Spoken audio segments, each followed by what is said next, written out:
ரமேஷ் எதிராமன், முற்றிலுமாக திசை திருப்பக்கூடிய முயற்சி, இப்போதுக்கு பேசுவதற்கு இவர்களுக்கு உரிமையே கிடையாது, அவங்களுக்கு எந்த விதமான முகாந்திரமும் இல்லை அப்படின்னு புகாரி சொல்றாரு. உங்களுடைய கருத்து என்ன? இல்ல, ஒரு சில பாயிண்ட்ல எடுத்து வச்சார் இல்லையா, ஜல் ஜீவன் மிஷன் பத்தி பேசியிருக்காரு கடந்த காலங்கள்ல. அப்படின்னா அதை எவ்வளவு பேர் கொண்டு போய் சேர்த்துட்டோம். அதே மாதிரி எனர்ஜின்னு சொன்னா எல்லா வீடுகளுக்கும் மின் இணைப்பு, இந்த மாதிரியான விஷயங்கள்லாம் கடந்த காலங்களில் பேசப்பட்டது. அதெல்லாம் செஞ்சாங்களா இல்லையா?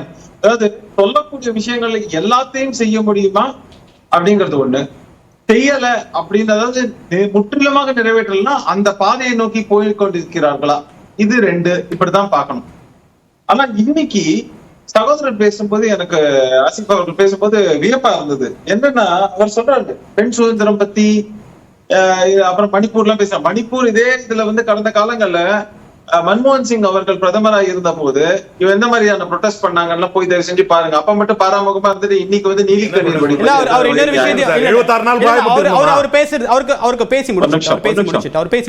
உங்களை எத்தனை வாட்டி பேசிருக்கீங்க? 74 நாள்னாக்கா நீங்க ஆட்சி காலம் எவ்வளவு நாளைக்கு இருந்தீங்க? அவங்க ப்ரொடெஸ்ட் பண்ணப்பல எத்தனை வாட்டி பேசுனீங்க சார்? 1.5 வருஷமா 74 நாள் இந்த மாதிரி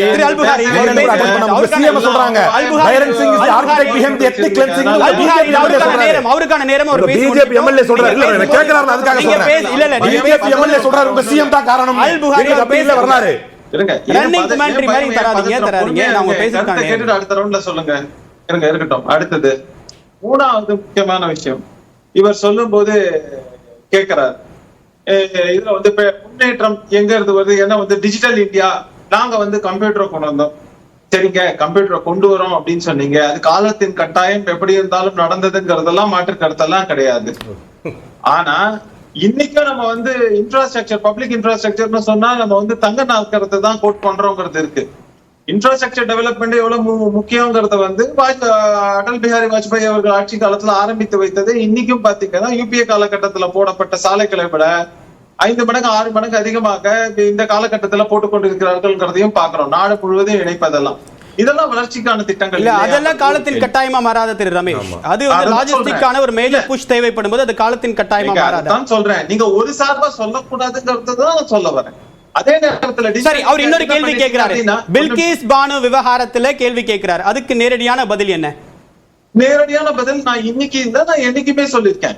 பில்கிஸ் பானு விவகாரத்துல நீங்க விடுதலை செய்தது தவறான விஷயம். ஆனா நான் என்ன கேட்கிறேன், இதே மாதிரியான கடந்த காலங்கள் இவர் கேட்கிறாரு மணிப்பூரை பத்தி. நான் என்ன கேட்கிறேன், காங்கிரஸ் ஆட்சி காலத்துல சீக்கியர்கள் மீது நடந்த சீக்கிய படுகொலையை பத்தி என்ன பேசுறாரு? அங்கே பெண்களுக்கு நடந்த கொடுமையை பத்தி என்ன பேசுவாரு?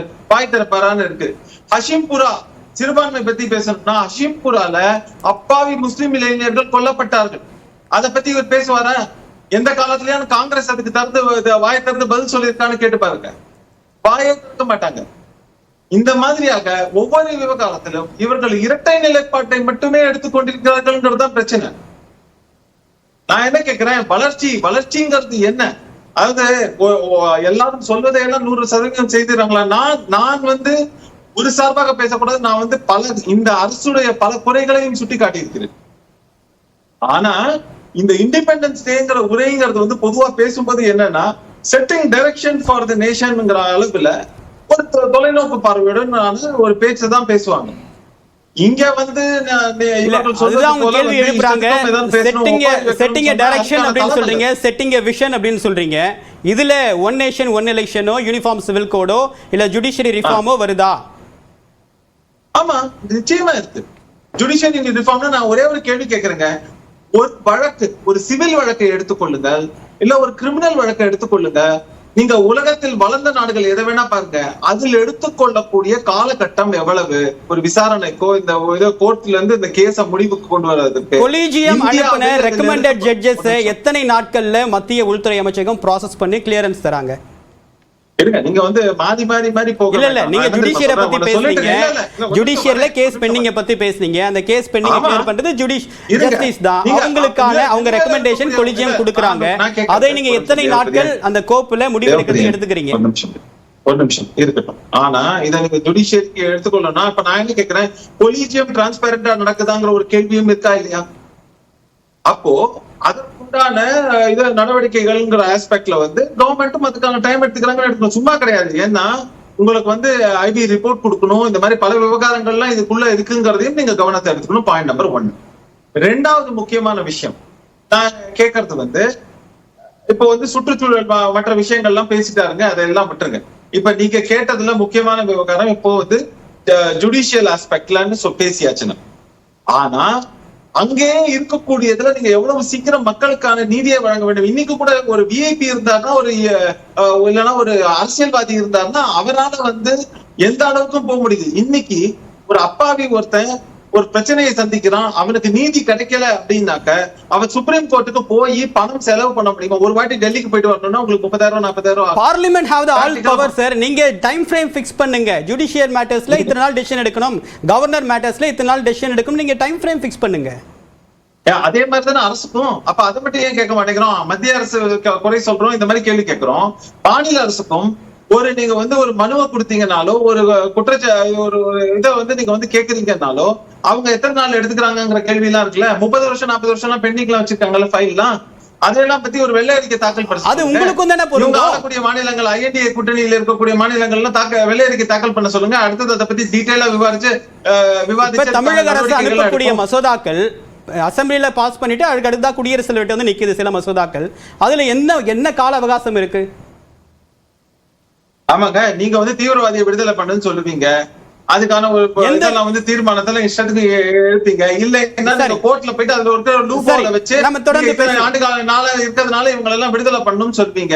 அந்த சட்டத்தின் ஓட்டை இறுதி அதிகாரம் நீங்க வந்து இல்ல ஹவுஸ் ஆஃப் பார்லிமெண்ட்ல டிசைட் பண்ணுங்க சார். சரி, நம்ம பிரதமரை கொன்றவர்களுக்கு உறுதுணையா இருந்தவர்களையே ரிலீஸ் பண்றதுக்கு சரி, இதெல்லாம் முதற்கட்ட கருத்தா எடுத்துக்கிறேன். திரு சுமந்த், இன்னைக்கு மேஜர் ரிஃபார்ம்ஸ் பத்தி பிரதமர் நரேந்திர மோடியுடைய 3வது ஆட்சி காலத்துடைய முதல் சுதந்திர தின உரையில பேசியிருக்காரு. இதுக்கான வாய்ப்பு உங்களுக்கு இருக்கா? இதுக்கான பின்னணி என்ன நினைக்கிறீங்க நீங்க? முதல்ல வந்து பிரதமருடைய பேச்சுக்களுக்கும் செயல்பாடுகளுக்கும் சம்பந்தமே இல்லை. ஊழலை ஒழிப்பதற்காக ஒரு போராட்டம் நடத்துறோம் அந்த ரீதியா பேசுறாரு. ஸோ அதே சமயம் எலக்ட்ரல் பாண்ட் இருக்கு, நிறைய விஷயங்கள் பத்தி நம்ம பேச வேண்டியிருக்கு. அதனால பிரதமர் வந்து அந்த ஸ்பீச்சை வந்து ஜஸ்ட் நல்லா இருக்கு, நல்லா பேசுறாரு அப்படின்னு பார்த்துட்டு போனோமே தவிர அதுக்குள்ள இருக்கிற அர்த்தத்தை வந்து நம்ம ஆராயிருதுங்கிறது வந்து இப்போ முதல்ல முறையா நம்ம அவர் ஸ்பீச்சை கேட்டோம்னா அது நியாயம்.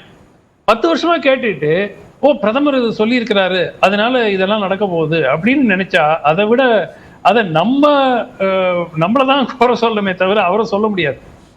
அவர் ஏதோ பேசிட்டு போறாரு, அது ஃபிளரிஷோட இருக்கும், அதுல பொம்பாஸ்டிக்கா இருக்கும், அவர் பாட்டுக்கு பேசிட்டு போவார், அவ்வளவுதானே தவிர அப்படி கடந்து போயிட முடியாது சார். பிரதமருடைய பேச்சு அப்படின்றது நாட்டுடைய எதிர்காலத்தை பற்றி யோசித்து அவர் ஒரு இலக்கு வைக்கிறாரு, அதை அவ்வளவு எளிதா கடந்து போயிட முடியுமா?